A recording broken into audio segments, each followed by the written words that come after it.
అందరికీ నమస్కారం. జనరల్‌గా అందరూ కూర్చున్నప్పుడు బ్యాక్ చూపించకూడదు. అందుకు నేను ఇక్కడ కూర్చొని మాట్లాడుతున్నాను నేను. సో ఏమనుకోవద్దు. ఫస్ట్ ఆఫ్ ఆల్ కంగ్రాచ్యులేషన్స్ అండి.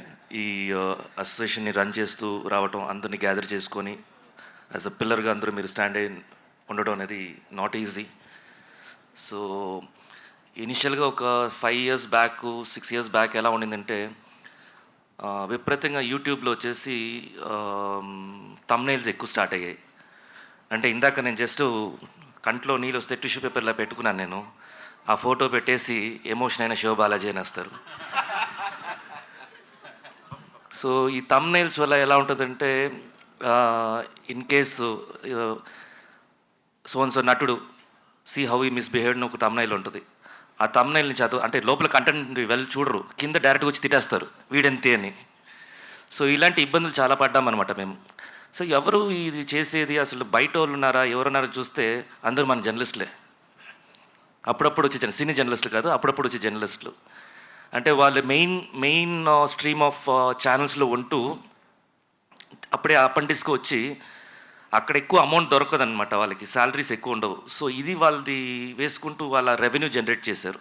సో వాళ్ళ సైడ్ చూసామంటే వాళ్ళ వ్యూస్ కోసం వాళ్ళ ప్రయత్నం, but at the same time ఇక్కడ ఏమైపోతుందంటే డ్యామేజ్ అయిపోతుంది ఇండివిజువల్గా. అండ్ ఇప్పుడు ఈ రోజుల్లో వచ్చేసి ఎలా అయిపోయిందంటే సోషల్ మీడియాలో ట్రోల్స్, విపరీతమైన ట్రోల్స్. ఈ ట్రోల్స్ వల్ల ఏమైపోతున్నామో, మేము ఒక విషయాన్ని ఒక మంచి పాజిటివ్ వేలో చెప్పాలనుకుంటే ఆ ముక్కల్ని తీసి ఇన్ బిట్వీన్ వర్డ్స్ అంటారు, ఇన్ బిట్వీన్ కట్ చేసి వాళ్ళు మాట్లాడటం, అంటే మేము చెప్పే విధాన్నే మార్చేయటం అనమాట. ద ఐడియాలజీ ఆఫ్ మా థాట్ ఏముందో అది కాకుండా ఇంకో రకంగా ప్రొజెక్ట్ చేయటం. అంటే జర్నలిస్ట్ కాదు ఇది, బయట ఉండి చాలామంది టీనేజర్స్ కానీ ఇలా వాళ్ళు ఎంటర్ అయిపోయారు. ఇది ఇక్కడ వాళ్ళ ఛానల్గా వచ్చేసి వాళ్ళు పెట్టుకొని ఉండే విషయాన్ని కరెక్ట్గా చెప్పకుండా దాన్ని మార్చేసి చెప్తున్నారు. అండ్ ఇన్ కేస్ మేము వచ్చేసి ఒక టీజర్ రిలీజ్ చేసామంటే ఒక టీజర్గానే చూడాలి. దాని తర్వాత మనం టీజర్ తర్వాత ట్రైలర్ వస్తుంది. ట్రైలర్లో కొంచెం కథ ఇలా ఉంటుంది చెప్పగలుగుతాం. టీజర్నే వచ్చేసి పోస్ట్ మార్ట్ చేస్తారు, దాన్ని స్టిల్ చేసి చూసావా ఎన్ని తప్పులు ఉన్నాయని. సో దీనివల్ల ఆ వ్యూ ఆఫ్ సినిమా మేకర్ వ్యూయే వచ్చేసి మార్చేస్తారు, జోకర్ చేసేస్తారు. ఇప్పుడు మంచి ఫ్యామిలీ చూసారంటే వాళ్ళ హలో అంటే చాలా ట్రోల్ చేస్తారు. సో అంత లెవెల్లో ఉంది వాళ్ళ మెంటాలిటీ. అండ్ వాళ్ళది చూసామంటే సేమ్ రెవెన్యూ జనరేషనే. వాళ్ళు ఒకరిని ట్రోల్ చేస్తే రెవెన్యూ జనరేట్ అవుతుంటే ఎటువంటి స్టెప్ అయినా వెళ్తారు వాళ్ళు. ఇంకా విపరీతంగా బూతులు కూడా స్టార్ట్ అయిపోయి ఈ మధ్య. కొత్త పేర్లు వచ్చేసి రోస్ట్ అంటారు, దాన్ని ట్రోలింగ్ అంటారు, డార్క్ కామెడీ అంటారు. సో కొత్త పేర్లు వెస్ట్రన్ కల్చర్ని అంతా తీసుకొని వస్తున్నారు. సో దీంట్లో మేము మాగా మూవీ ఆర్టిస్ట్ అసోసియేషన్ తరఫు నుంచి మేము చాలా స్ట్రిక్ట్ యాక్షన్ తీసుకున్నాము.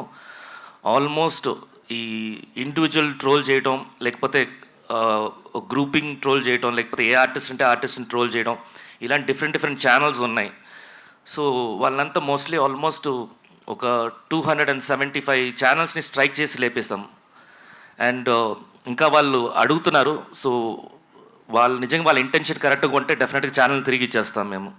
అండ్ దీంట్లో మీరు కూడా మీ టీం కూడా వచ్చేసి కలవాలని కోరుకుంటున్నాను. బికాస్ ఇప్పుడు ఛాంబర్ ఎంటర్ అవుతుంది. We have request the chamber also. ఇప్పుడు ఛాంబర్ మెయిన్ స్ట్రీమ్గా, బికాస్ మొత్తం ఫిల్మ్ ఇండస్ట్రీకి అదే హెడ్ కాబట్టి వాళ్ళు ఒక వింగ్గా మేము కలవపోతున్నాము. దాంట్లో మీరు కూడా జాయిన్ అవ్వారంటే we'll all to be together we can make some changes. So once ఈ చేంజెస్ మేము ఇప్పుడు ట్రోలర్స్ గురించి తీసుకుని రావడం, చాలామంది భయపడి వాళ్ళ వీడియోస్ని ప్రైవేట్ చేసేసారు. తమిళ్ ఇండస్ట్రీ నుంచి, కన్నడ ఇండస్ట్రీ నుంచి చాలామంది మమ్మల్ని, అక్కడ ఉండే అసోసియేషన్స్ మమ్మల్ని అడిగారు ఎలా చేయగలిగారు మీరు, because they were not able to do it. So ఎలా చేశారు అనేది. Even the rules and regulations కూడా ఎలా ఉందంటే యూట్యూబ్ది సర్వర్ మన చేతిలో ఉండదు. సో వాళ్ళ రూల్స్ ఏదో వాళ్ళు మన డిపార్ట్మెంట్ వెళ్ళి చేశామంటే వాళ్ళకి ఇట్ టేక్స్ టైం, అంతలోపు డ్యామేజ్ అయిపోద్ది. సుప్రీంకోర్టు కూడా ఇప్పుడు వచ్చేసి సమ్ జియో పాస్ చేస్తున్నారు. సేమ్ లైక్ ఎలా మెయిన్ స్ట్రీమ్ మీడియాస్ కానీ, లేకపోతే టీవీ ఛానల్స్ కానీ, అండ్ లోకల్ టీవీస్ ఛానల్స్ కానీ, వాటికంతా ఏమేమి రూల్స్ ఉందో యూట్యూబ్ కూడా ఆ రూల్స్ తీసుకురావాలని ప్రయత్నం జరుగుతుంది. తొందరలో ఆర్డర్ కూడా వస్తుంది. అది వస్తే అందరికీ మనకి చాలా బెనిఫిట్ ఉంటుంది. సో నా రిక్వెస్ట్ ఒకటే, వీళ్ళకంతా నేను ఒక పేరు పెట్టినాను ఈ ట్రోలర్స్కి అంతా. వాళ్ళ పేరంతా కలిపురుషులు. వాళ్ళ పని ఏంటంటే నెగిటివ్ స్ప్రెడ్ చేయడం. సో వాళ్ళ కింద ఏమైపోతుంది, కమ్యూనిటీ ఫామ్ అవుతుంది. So bunch of students 5th standard నుంచి 6th స్టాండర్డ్ నుంచి బంచ్ ఆఫ్ స్టూడెంట్స్ ఈ ట్రోలర్స్ మీద అలవాటు పడి, మీకు గుర్తుందో లేదో చిన్నప్పుడు ఎవరన్నా మనం ఎక్కిరించామంటే సారీ చెప్పు ఉంటారు. ఇప్పుడు మెయిన్ స్ట్రీమ్ లైన్లోనే ఎక్కిరించడం స్టార్ట్ చేస్తారు వాళ్ళు. సో వాళ్ళ కింద పిల్లలు రెడీ అవుతున్నారు. సో పెద్ద కమ్యూనిటీ అవుతుంది ఇది. ఫ్యూచర్లో చాలా కష్టం ఇది స్టాప్ చేయడం.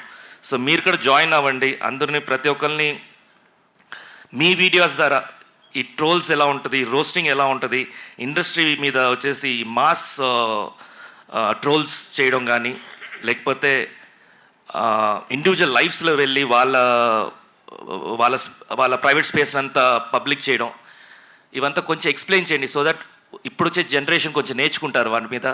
అండ్ తప్పులు చేసేసి ఈ కేసుల్లో పడి ఇలాంటి ప్రాబ్లమ్స్ అంతా కూడా వాళ్ళు దూరంగా ఉంటారు వాళ్ళు. హోప్ నేను ఏం చెప్తున్నానో మీకు అర్థమవుతుంది అనుకుంటా. So thank you so much అండి.